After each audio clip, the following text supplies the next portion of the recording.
Hello, everyone, and welcome back to the inn. Come hell or high water at this point, we're gonna get these damn episodes out to you. If I have to, go to a local daggone library or McDonald's, whatever, for public Wi-Fi to make sure that these episodes are uploaded. At this point, it's essentially an episode a day because we out of time, dudes. Maybe 1 to 2 a day, for that matter. We should be fine with one a day. But anyway, we were going to start with Missile Launcher. It is a 6-cost, 4/4 magnetic at the end of your turn. Deal 1 damage to all other characters. I like this. If anything, something like Missile Launcher, even though it does hit you as well because it's all other characters, if you're going up against something like a Baku deck to where they try to drop the little guys on board, this one just hits board as a 6-cost 4/4, and it just starts going. And Despicable Dreadlord hits my side of the board as well, but oh no, or hits me in the face, oh no. I have a feeling, if anything, Missile Launcher would see play, like, high-end play because of, taking a little bit of damage to face, and Warlock because of the Spellstone that Warlock has. It just gives it 1-2 ticks in 2 turns, or at least 1 tick, at least. Granting, there are other triggers for Warlock, and even though that, Despicable Dreadlord is something that does come back from the demon, it's something that does run through my head, for that matter. But I think, honestly, I can see Missile Launcher seeing play just about anywhere and everywhere at this point. It's a very good card, so if anything, Bob, I'll kick it in your direction. I think Warlock plays Despicable Dreadlord for Missile Launcher any day. They have enough things that actually cause ticks on the spell stone. They don't need the Missile Launcher. I think the deal of 1 damage to all other characters is kind of a big deal. I think outside of mech decks, this probably won't see much play. And in mech decks, I don't know. I don't think Paladin really wants to play this because a lot of the Paladin mechs, a lot of what Paladin wants to do, seems to be centered around Divine Shield, and Missile Launcher is just going to ping that away. So any work you're trying to do there with your Annoyo module or any Annoyotrons or any Divine Shield mechs that you summon get negated by Missile Launcher. And I don't think Paladin will really want to. Warrior might use it because they might be trying to output more damage to the opponent than they themselves will receive. So they could use it. Hunters could use it in conjunction with a mech they get later, which has poisonous, which could do board wipes. But then again, I am not really sold on the Hunter mech deck. I do not think the Hunter mech deck is worth. And with, I think no matter what, it's a very tenable but really uneasy position. If you're just using it to just want to do 1 damage to everything constantly, I don't think that's a sustainable position. However, I think if you magnetize this onto a mech with lifesteal, I think this becomes a lot stronger because then you've just created yourself because then if you attach it to a mech with lifesteal, you essentially create yourself a mini Baron Geddon. I think that might be its strongest usage. I'm not completely 100% sold on whether this will go into my deck or not, because I do think that the stat line's a little bit weak. But I think if you attach it to the right minions, depending on the right deck, this may find a home. But I'm not 100% sold on it. I think the best one is the mini Baron Geddon. But the problem with that is the only lifesteal mech I can really see at the moment has taunt, which means you're putting it on the forefront. Then again, I might not be too mad about that, because it essentially would have pseudo taunt anyway. So Paladins.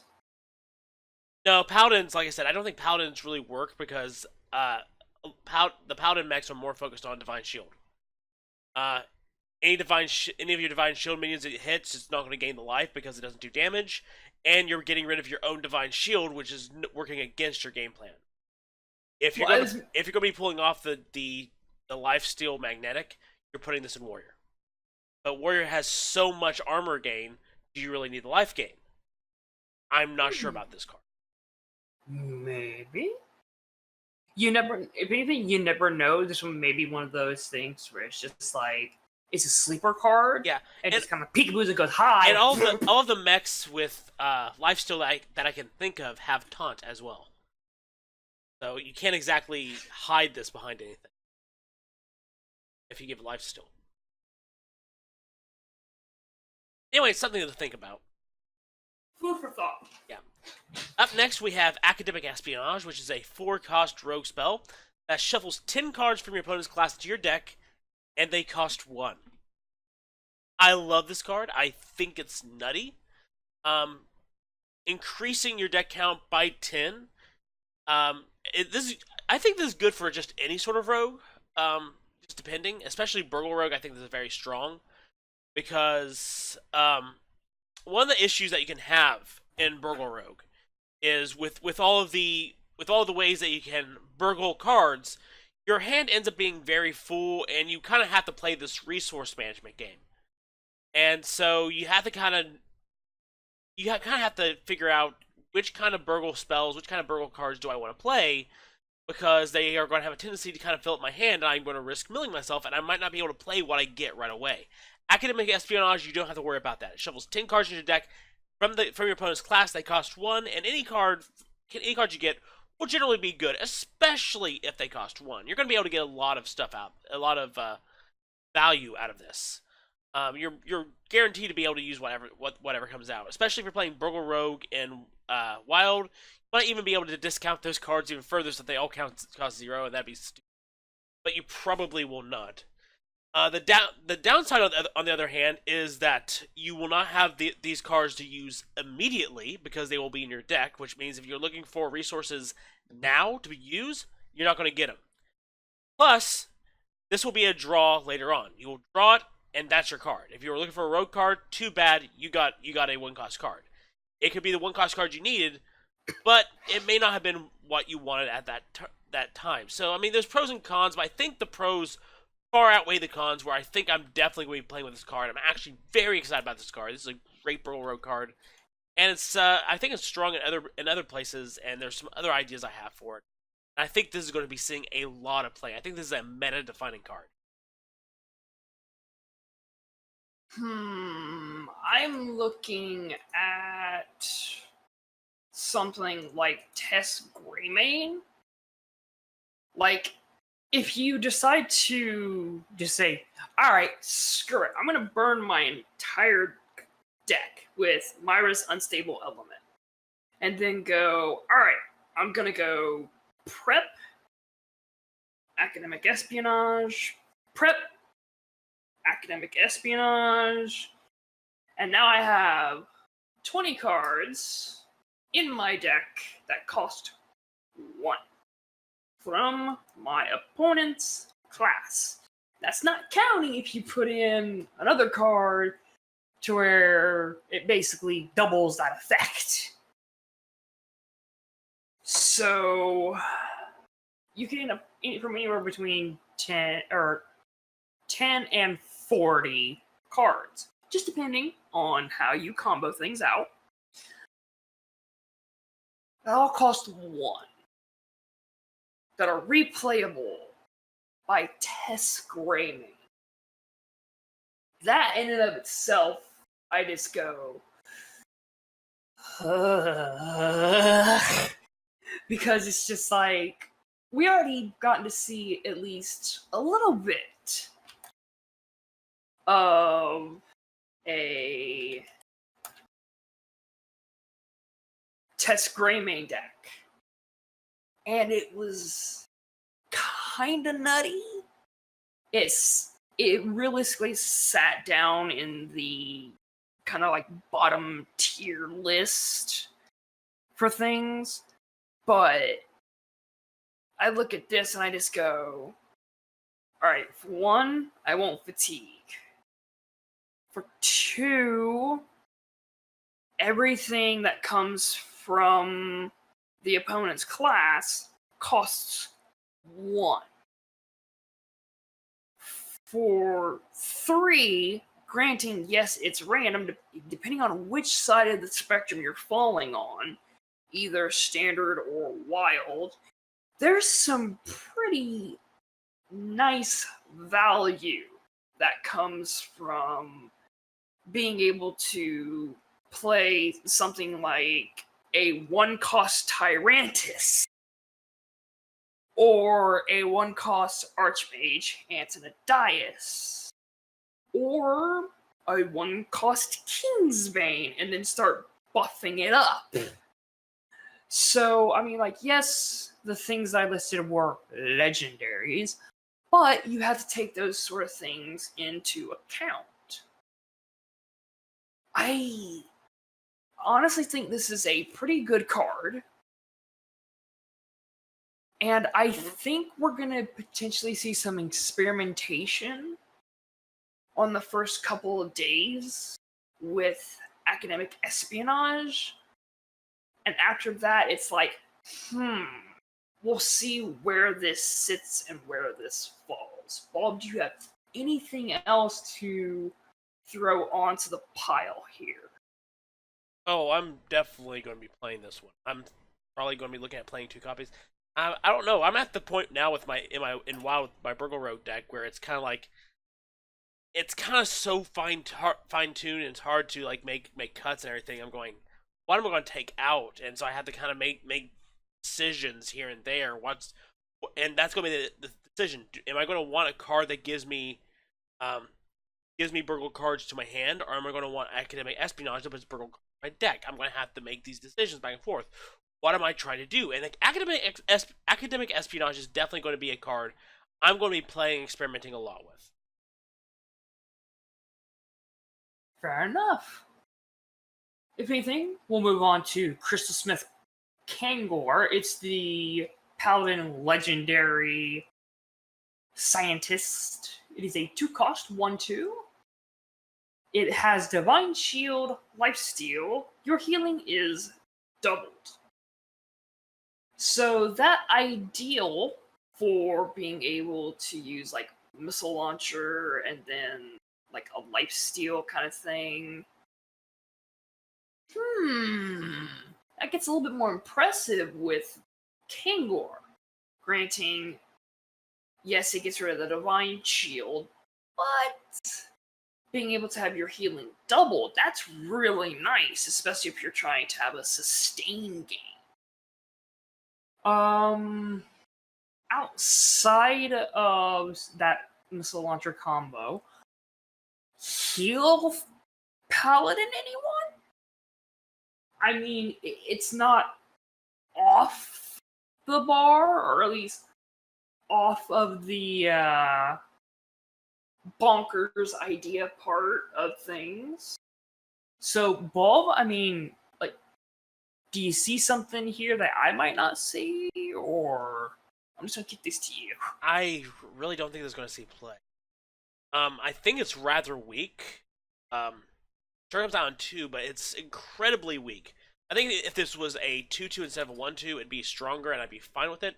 But the 1/2 really weakens it a lot.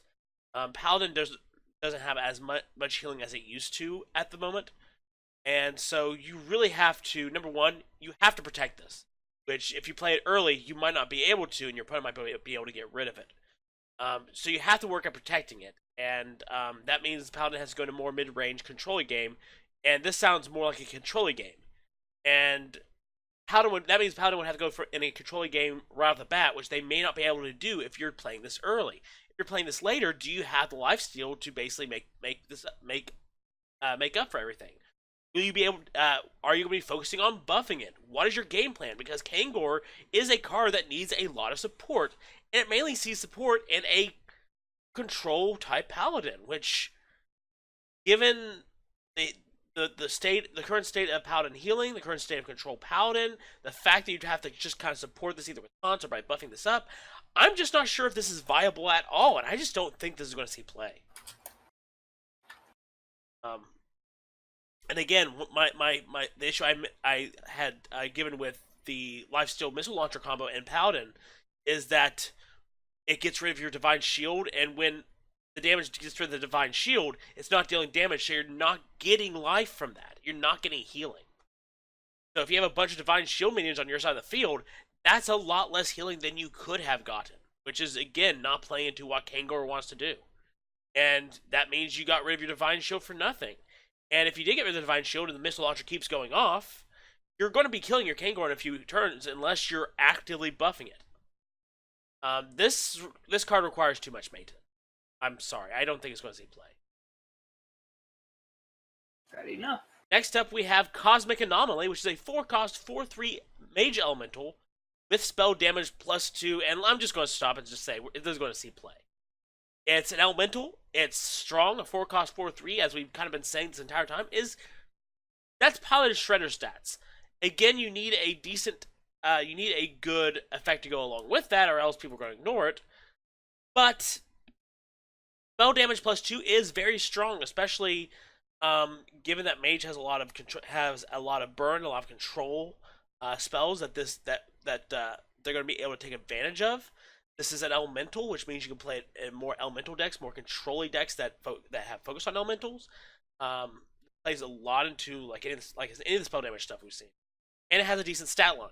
I think this will see play, and I'm probably going to be putting it in my own deck. I really like this card. So yeah. I definitely give you a point there where this does see play. And it's weird because, like, you already have Weaponized Pinata, which is, of course, one of your piloted Shredder cards. You have now the Mage exclusive piloted Shredder-esque card with Cosmic Anomaly, and we've got another one that's gonna be coming up, and it's just like, we have all these 4-cost 4/3s that are just kind of bouncing in and out, and you're just like, wait, what? Well, to be completely fair, the average for 4-cost vanilla is a 4-cost 4/4. Mm-hmm. But however, we've shown in the past the 4-cost 4/3s aren't good. Oh yeah, and if anything, like, if we're looking at something like this, because also you've got all those cards with Mage right now that are potentially going to be, or at least be becoming, a hand Mage / spell damage Mage-esque sort of board manipulation kind of thing. I think this could make the cut to be able to improve the deck build where that's concerned. So I also have to give a thought to burn decks because of the next card that I'm just going to go ahead and shift and segue into is Shooting Star. 1-cost Mage spell, deal 1 damage to a minion and the minions next to it. Now, I know I said burn when it came to Cosmic Anomaly. However, if anything, Cosmic Anomaly could also see play in a control Mage style deck with Shooting Star. At that point, you have 5 mana, and you're dealing 3 damage to 3 minions on your opponent's side of the board, which isn't terrible. It's actually quite useful. If you discover Shooting Star through Primordial Glyph. You get to have this thing be a free arcane like a controlled arcane explosion in a sense, and that's really nice and really useful. I honestly think that Shooting Star does see play, and I also have to kind of flip myself back to where Cosmic Anomaly definitely does see play in certain aspects and a certain style. It really depends on where and how the meta will shape and fall. For Shooting Star, because like if this is a control meta, this is amazing. If it's an aggro meta, I'm not sure Shooting Star makes the cut. So, Bulb, can you throw me something that'll kind of either agree or disagree with me? Shooting Star is very good and very versatile in a more controlling deck where you're trying to leverage the spell damage. It's good at it's good in the early game at one cost, but later on in the game, unless you buff up that effect, it's not going to be as decent. So if you really are running a lot of spell damage, it's a very versatile spell. Kind of like how in my spell damage mage, I tended to run Arcane Explosion. Because since I was running a lot of spell damage, it became a very versatile board wipe. It could become a very cheap board wipe that, if used correctly, could become a cheaper Flame Strike. And you can hold your Flame Strike to take out even bigger things. And Shooting Star is kind of the same. It's just very versatile.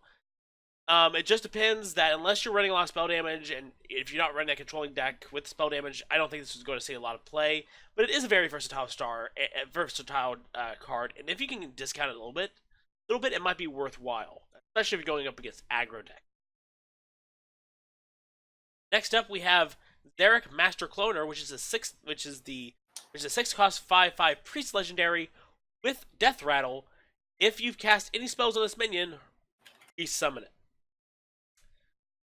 Priest has some cards that can buff their minions. They have cards that you can play on minions that kind of give them better stats, to summon extra copies. So, for targeted spells, this could be good because you can just buff it up or do whatever you need to, and it dies and it gets resummoned. So it's almost this consistent 5/5. But I think my issue is I don't think Priest has the versatility and the level of buffing spells and abilities that Paladin does. And I think Paladin is just stronger in that regard and has a better end game for those type of decks, whereas Priest really doesn't. And I think if you really want to play close to the chest, play with these buffing cards, because I mean, you could play, I think, what is that? Power Word, Shield? No. It's the new power that creates a 5/5 copy. You may not have even Replicate. Yeah, Power Word Replicate, which you haven't talked about yet. Let's say you play Power Word Replicate on this. You now have two 5/5s, and this particular copy that you played on, that you chose for Power Word Replicate, will get resummoned when it dies.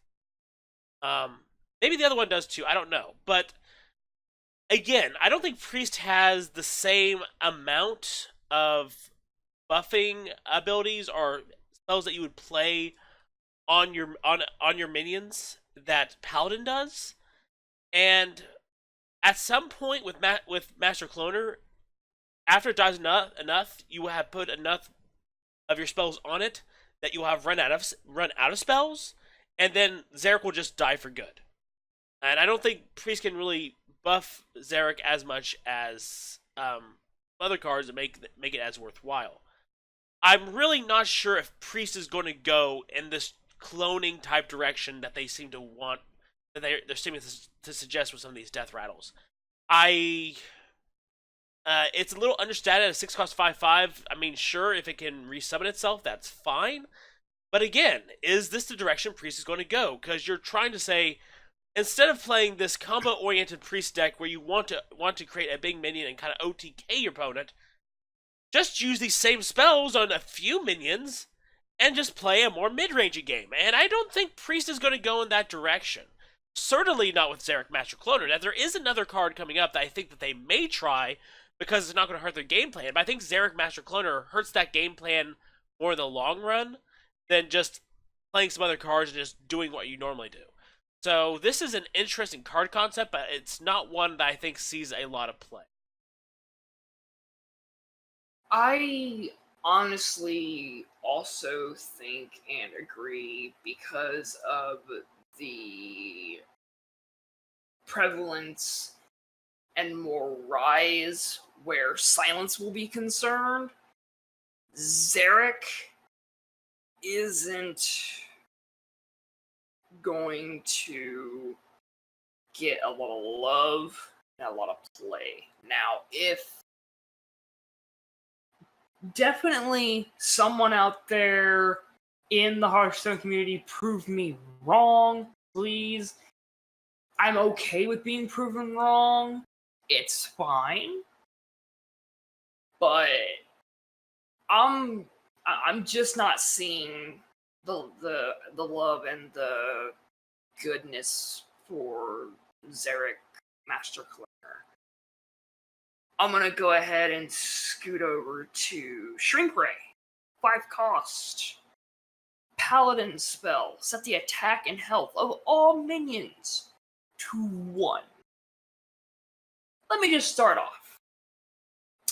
It's 5 cost. So, Baku. Paladins. You have now a new tool in your toolkit to not have to worry about having equality because it cost 2. For your control-esque paladins that potentially start to peek their head out from under their rocks and go, hey, we have a battle plan now. Shrink Ray is amazing for you. You play Wild Pyromancer, and then Shrink Ray, and then clear the board. You play Shrink Ray, and then potentially just play Wild Pyromancer Coin, and you keep your Wild Pyromancer on the board. I honestly think Shrink Ray is one of those cards right now that is going in the very good / meta-defining area because of its versatility in the fact of it can go into control decks, as well as being a card that gets to see love in the Baku side of Paladin that Paladin still has access to and can run with. So, Bulb, do you agree with me on this one? I think I may agree with you on the Baku side of things, but only if they haven't buffed up their recruit. It would be a good tool for them to be able to just get through some annoying taunts or just to kind of clear an annoying board. On the control side of things, no, I do not agree with you. For control, they are not going to be limited like Baku is, and I think control absolutely runs equality over Shrink Ray. Quality does exactly what they want with Shrink Ray. Want Shrink Ray to do? They can use Wild Pyromancer if they want, or much more likely they use Equality Consecration, and they keep their bigger statted attack minions on their side of the field to attack you and help control the board. Shrink Ray really doesn't do that, and Shrink Ray really doesn't do anything that Equality doesn't do for control paladins. Equality just costs less, and you're able to pair it up more easily with other cards than you can with Shrink Ray, because Shrink Ray costs more. And Shrink Ray is going to hurt your side of the field just as much, if not more, than your opponent's in that regard as well, because this is essentially a Terum in reverse. And whereas for aggressive decks, they want Terum to help trade. Yes, for control decks, Terum is to help trade. For aggressive decks, Terum does help trade, but it's more to help them buff up their weaker minions to basically do more face damage. Shrink Ray is essentially a Terum in reverse. It sounds like it'd be a control deck's best dream, but I think Terum works a lot better than Shrink Ray because of those reasons, and I think Equality works a lot better than Shrink Ray because it's a lot more versatile. Shrink Ray really does help fill a niche in Baku if Baku wants to use it, but then again, Baku is extremely aggressive, so Baku may just decide, nah, we're good. I do not think Shrink Ray is going to be as good as people think it will. I think that maybe it fits to Baku to help get through some problematic areas, but I think it's not going to help it's not going to help the Baku's need to do more face damage, and it doesn't really fit into what Control Paladin wants to do. It's definitely not the card to revive Control Paladin. In fact, I think this hurts Control Paladin. Next up, we have Myra Rotspring, which is a 5-cost 4/2 rogue legendary with the battle cry, discover a death rattle minion. Also, gain its death rattle. I think this is incredibly strong. Yes, I know it has a weak stat line, but this is essentially the death rattle legendary. Death rattle minion to end all death rattle minions. You put this in a death rattle rogue deck. You get a choice of 3 death rattles. You pick what you like, which is probably going to be good, and then pretty much you want Myra to die. She can do a lot of damage if you go face. She can help clear something out. She's going to provide a problem because if your opponent goes to clear her out, he's probably going to have to trade a minion on his side of the field, so he's going to lose some of the board presence, and you're gaining advantage because of the death right that you discovered. I think that if Death Rattle Rogue is to make a comeback, Myra Rotspring gets played. I actually like her design. I think she's really cool. And I think that she will see play if Death Rattle Rogue makes a comeback. And Wild, if you're playing Death Rattle Rogue, I think you 100% play Myra Rotspring. I think she's that good. I honestly like Myra Rotspring. Like, I also liked the video that, if memory serves me correctly, it was Ali Straza put together for the reveal of Myra Rotspring. So, you have a lot of Death Rattle cards right now in Standard that can be useful for Miss Myra. In Wild, it's just way out there.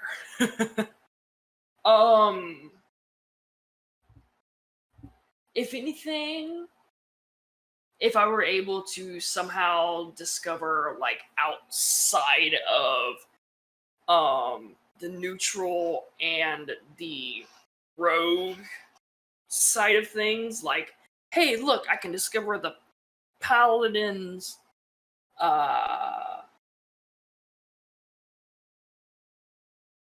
8-cost Tyrion Ford Ring. That'd be pretty nifty / nutty. But I highly doubt that you can go that route. Discover is always things that you could find in your class, so it's neutral and class cards. It says Discover, you can't go outside your class. Yeah, that's what I'm saying. It's just like, that would be fun and nutty, but it's just like, I already know we can't go there. So, a little bit sad, a little bit not, but I think she can see some play and experimentation in Standard. Wait, I'm rereading this? Mm-hmm. This isn't just that you discover the ability of a Death Rattle minion. You get the Death Rattle minion in your hand. What, you mean on the board? No. Battlecry, discover a Death Rattle minion. Also gain its Death Rattle. When you play her, you're not just getting an effect. You actually, what you pick, that's the Death Rattle effect that she has, but you also get that Death Rattle minion in your hand. You discover a Death Rattle minion, which goes in your hand, and the minion that you discover, you get that Death Rattle on Myra. Which means it's a lot better, now that I'm looking at it, it's a lot better than I initially just thought.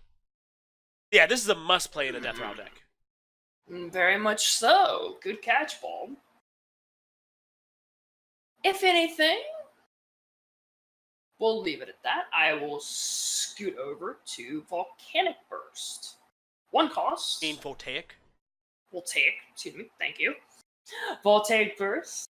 1 cost. Summon 2 1/1 sparks with Rush. Overload 1. It's in Shaman. And I'm going... Okay. This is... okay, in a sense. Bob, do you have anything to kind of convince me or at least change my mind on things? Kind of just start off. We're going to notice this as we get further into Shaman. There's a lot of Shaman cards, and there's some neutral cards. There seems to be this obsession with 2 1/1 sparks with Rush. As if that's supposed to make us go, oh, just what we needed. Oh, yes. Alright. I mean, I'm with you. I mean, we're supposed to think this is incredible, that this is good, that this is the new Shaman meta, that this is something that we want in all our other decks. They're not that interesting. It's not really that interesting of an effect. You're just put 2 damage wherever you want, and if they still live, you have 2 1/1s. Easily cleared out, easily dead, incredibly weak against cards like, oh, I don't know, Frostlich Jaina. Just having 1 health stuff is not very good unless you're going to use them to clear things out. Yes, we were talking about the 3 1/1s that, the 3 1/1 mechs that Dr. Boom's hero power being good, but that's because it's a hero power effect, and you know at that point in the game you're going to use them to help control the board. This is early on, and yeah, you can use some control, but I don't think it's that useful as a control tool compared to other Shaman spells. And I just don't think you want 2 1. I don't think you want more 1/1s if they're just sitting there. I think this is just very weak. I think everything having to do with the 1/1 sparks with Rush is incredibly weak. I don't think any of these 1/1 rush, 1/1 rush, 1/1 spark rush cards are going to see play. I think they're that bad. So let's just call them junk. Voltaic Burst, junk. And I'm just going to, every time we hit it, I'm going to call these cards what they are. They are trash. Done. Moving on. Juicy Psychmelon. 4 cost Druid spell. Draw a 7, 8, 9, and 10 cost minion from your deck. Well, Druid has a way to get all the pieces of its combo now, don't they? All of the minions that they want, they can just get on turn 4. This is incredibly scary. Druid is very strong in this regard. Whether it's Big Druid, any sort of Ramp Druid, whether we're talking about Taunt Druid, or Malygos, or Togwaggle, this is essentially 4 costs, get everything you need to win the game in your hand. This essentially means that they are not going to be searching for most of the game. They play Juicy Psychmelon, they have it. Your timer is pretty much almost up. They just have to ramp to where they need to go, and then just go. I think that makes combo decks like or OTK decks like Malygos or Togwaggle, I think that makes them a lot more oppressive. That makes it a lot harder to interact with them. And that just means it's going to be a lot harder. That just means that even bigger decks and taunt decks are going to be a lot harder to interact with, because they almost certainly now, very early on in the game, have what they need to just run you over and steamball you. This is a very oppressive card. And, yeah, it's very powerful in that regard, and I don't like it because it is incredibly oppressive, especially given the state that Druid's in now. Oh, this thing. Actually, I'm also going to say that if you're playing Warlock and you're running that project, as soon as you see a Druid run Juicy Psychmelon, play the project immediately. Alright. If anything, like, if I'm sitting on a turn 9, and if I really want to kind of, like, spook my opponent, I'm gonna play Dollmaster Dorian, and then play Juicy Psychmelon. I get to draw that 7, 8, 9, and 10 cost minion from my deck. Hey, looky there, Dollmaster Dorian. Copy, copy, copy, copy. Oh, if anything, this makes Big Priest or not Big Priest, Big Druid even more terrifying on the standard side of things and in wild. This is nuts.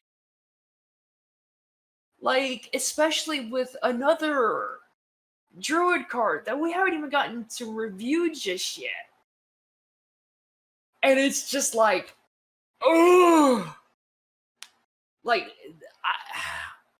I've said it before when I said I think Big Druid comes back in this metagame series, and the more cards that have gotten revealed, the more and more I'm just going, alright, Big Druid is going to be terrifying. It is going to be absolutely terrifying, and you better watch out for it. So if anything, I'm going to scoot on to Power Word Replicate. It's that 5-cost card that Bob mentioned before. That is the choose a friendly minion and summon a 5/5 copy of it. I look at this and I go, Big Priest didn't need more tools in its toolkit in Wild because it was Big Priest and was already wrecking face and wrecking havoc as it was. And now you're giving it a tool to follow up on after they drop Barnes.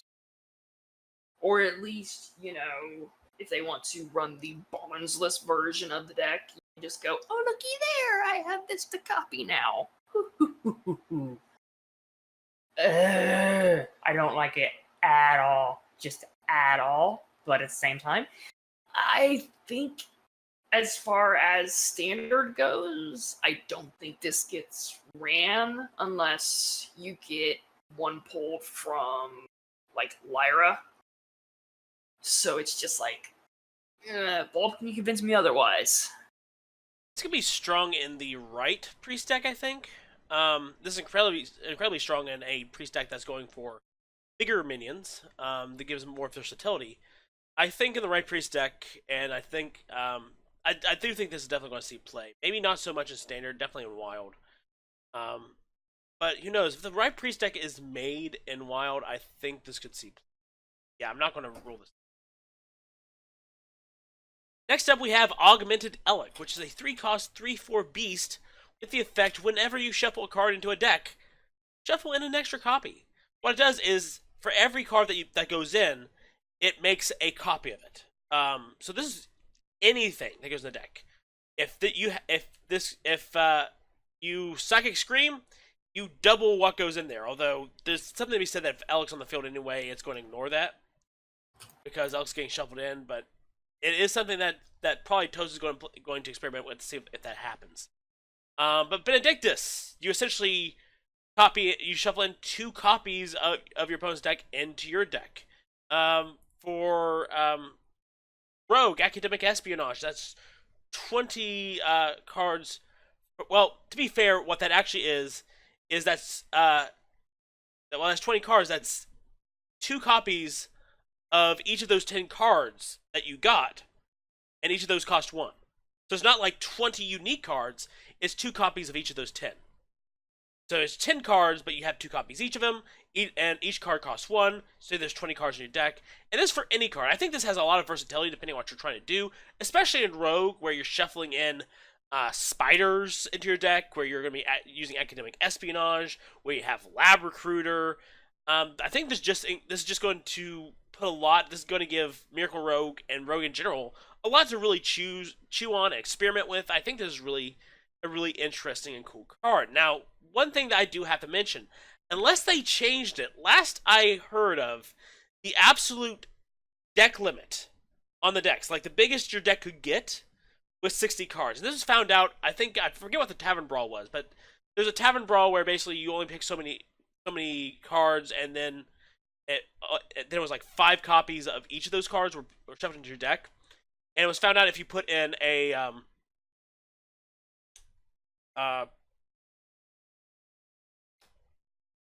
Lord, what's his name? if you put in a Prince Malcheazar, that so that shuffles in 5 legendaries. Okay, each of them would shuffle in 5 legendaries that you didn't have, and it was found out really quickly that the deck limit would not go over 60. It would stop. So unless they change that, your deck can never get any bigger than 60 cards. So if you are going to mess around with the I will never mill or I will never fatigue type deck, please keep in mind that your deck limit is 60 cards. You cannot get more than 60 cards in your deck. So play with that in mind. This is also really good for the more miracle type rogues that are going to want to just play a lot of cards and just. But I think Augmented Elekk is really interesting, really powerful, pretty disgusting in more mill type decks, or decks that want to kind of do anti-fatigue or want to do anything like that. And I think it will see play. I kind of want to experiment with this myself. I have some ideas. I'm going to be messing around with it. So yeah, I think this is definitely going to see play. Go, go, Hopper. Go, go, Hopper. that Pogo Hopper deck that I want to build it's calling my name at this point. Augmented Elekk is just too good. Like, being able to just shuffle more and more copies into your deck, and also being able to shuffle more and more, like, mill type stuff to make mill more disgusting. It's like, oh man, Bulb, I'm just like, ugh. So, if anything, I do think this is a very good card, and a potentially meta-defining card, if people find the right way to play with it. Next up, we have Necrium Blade. 3 cost, 3/2 rogue weapon with Death Rattle. Trigger the Death Rattle of a random friendly minion. So, yo dog, I heard that you like Death Rattle, so we're gonna give you Death Rattle with your Death Rattle to make sure your Death Rattle goes off properly. In a Death Rattle deck, which is where Blizzard seems to be pushing the archetype more and more, this definitely sees high-end play.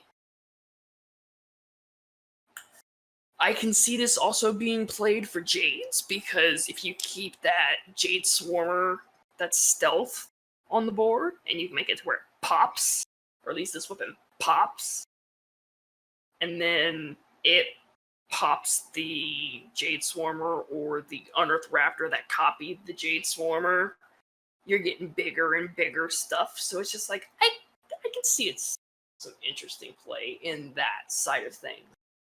So, Bob, I'm going to throw this to you. I think if you're playing Death Rattle Rogue, you run 2 of these. No questions asked, you run 2 of these. It's incredibly, I think it's absolutely necessary in a Death Rattle Rogue deck. And if we see it, yeah. So I'm not sure if we're going to see Death Rattle Rogue or not, but I do think if so, they will run 2 next.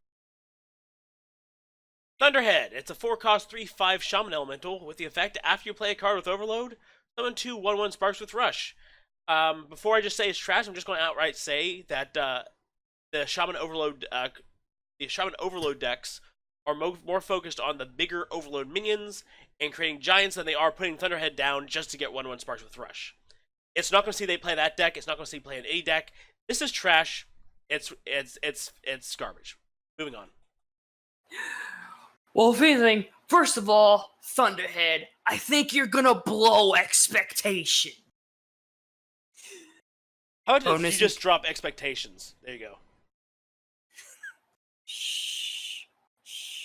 Reference. Reference is my friend. Okay. If you're looking to just try to spam the board with little 1-cost rush thingies, other than that, I'm not impressed by it. I'm moving on to Storm Chaser. It's a 4-cost 3/4 elemental for Shaman with a battle cry of you draw a spell from your deck that costs 5 or more. This is what you want for your shaman decks. Because if anything, you're looking to pull volcanoes, you're looking to pull that bloodlust, and forgive me if I'm wrong, you're looking to potentially draw your legendary spell?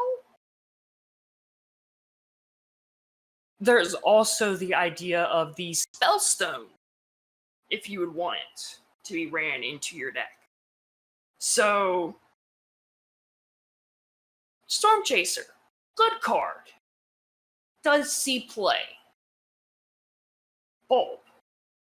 Yeah, I think if they're trying, if you're trying to get to a specific card, then you play this card. Does this go into any current version of Shaman? Maybe even well, no, it can't go into. It can't go into even Shaman. I don't know. Say why not? Oh wait, 5 or more. Wait, well, it's 5 or more spell. If they're trying to get, I was thinking that they'd be going for Bloodlust, but.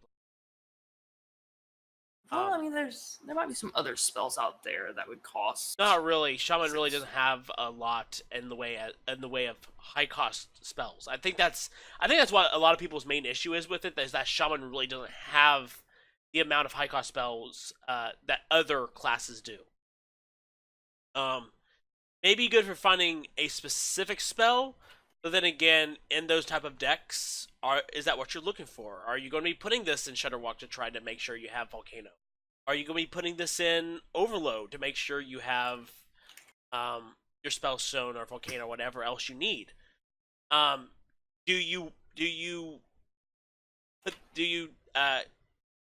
waste a slot or use a slot for this card? If there's a specific card that you're looking for, maybe. I'm not 100% certain that those cards exist. Those spells are out there yet. If you are looking for a certain type of card that costs 5 or more, this is great for fetching that. But I am on the fence about this little guy. I think he has a nice stat line. I think if you're trying to go for a certain spell, I think he's very good to figure that out. But other than that, I'm actually not sure. Next up, we have Replicating Menace, which is a 4-cost 3/1 mech with Magnetic and the Death Rattle. Summon 3 1/1 Microbots. Woohoo. You know what we need mech decks, guys? We needed Egg Napper. Woohoo. Again, the reason the 3 1/1 Microbots are so good from Dr. Boom are because they immediately have Rush. You're getting rid of them. They're not sticking around.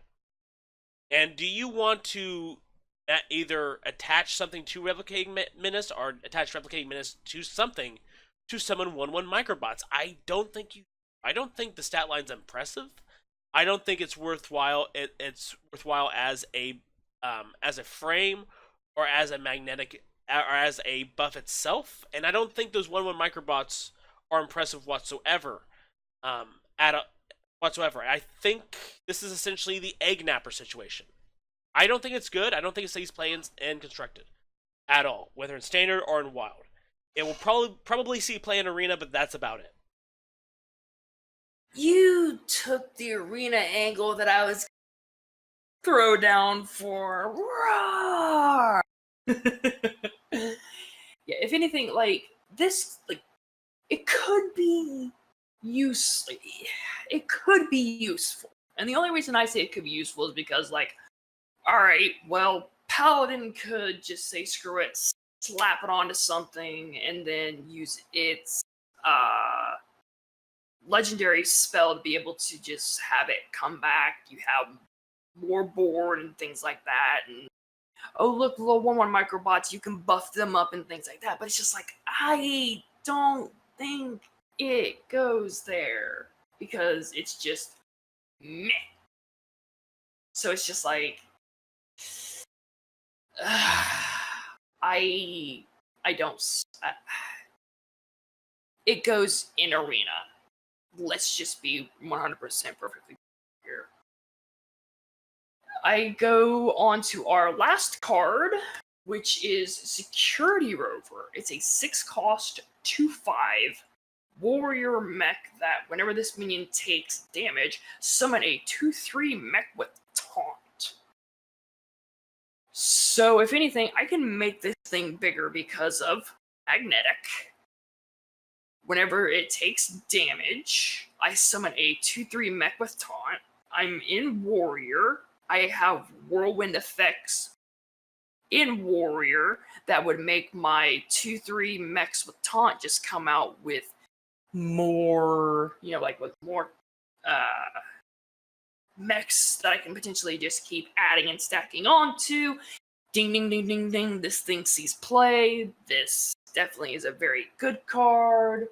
You're checking all the little teeny tiny boxes along the way that make this card incredibly good and incredibly strong. Bob, I'm throwing this to you. I think this definitely sees play. I was double checking everything beforehand because I wanted to kind of compare this with Hogger Doom of Elwyn, which had a very similar effect and really didn't see any play. The difference is this costs 1 less. It has 1 less HP, which is not that big deal. Just the fact that it costs 1 less, but it has nearly the same amount of health means that it's probably going to activate about the same amount of times that Hogger would have if it was on the field. It also, like you said, it can be attached to Magnetic. It's not going to do as much damage as Hogger would if you send it to attack an enemy, but really it's the health that's more important than the attack. And the thing is, Hogger summoned 2/2s with taunts. This summoned 2/3s with taunts, and they're mechs, which means that you can attach Magnetic mechs to Security Rover to make it beefier so that it can put out more mechs when it gets damaged. And the fact that the mechs that the taunt minions that it does put out when it's damaged are just sturdier than the ones that Hogger produced. And the fact that they're mechs means that you can attach things to them as well. Which means this is very versatile. This is also a lot better when you have Dr. Boom on the field, because you do a lot more of a control-y type game with Security Rover. So it really checks in for a mech deck. It checks in those boxes a lot better than Hogger did. And I think it's just more useful, a lot more versatile, and you can do more things with it. And there are, again, Warrior can do the whirlwind effects that they need be to really set this off and just create a 2/3 mech with taunt. But even if you were not playing any whirlwind effects in Mech Warrior, this would still be good, because this is going to allow you the versatility to kind of create a mech with taunt and just move with that. On the other hand, I'm now going to switch to Wild, because one of the decks I play in Wild is Patron Warrior. Does this go into a Patron Warrior type deck? No, it does not, for the exact same reason that Hogger Doom of Elwyn really doesn't see play in that deck. I don't put him in that deck because there are actually, to be quite honest, there are better options. There are a lot better options in that deck than Security Rover, than Hogger. And yes, you can play 2 of these, whereas Hogger you can only play 1, but I'd rather be summoning dudes, and I'd rather be doing it for cheaper, and I'd rather be gaining armor, and I'd rather just be doing a lot of other things than summoning a more expensive dude creating card that does essentially about the same thing Hogger does, and I'm not going to include it for the exact same reason. So in Patron decks and Whirlwind style decks in Wild, I don't think it's going to see play, but in Standard, I think this has a lot of use and versatility. I do think it will see. And like I stated, when it came to Security Rover, it is the last card we are going to discuss for this episode of the Traveler's Inn. If you think, come back next time. We start off with Mechathune. So definitely tune in to watch that. Hope you guys are enjoying the card reviews. If you have any comments or thoughts or anything like that, be sure to comment below. We will see you next time.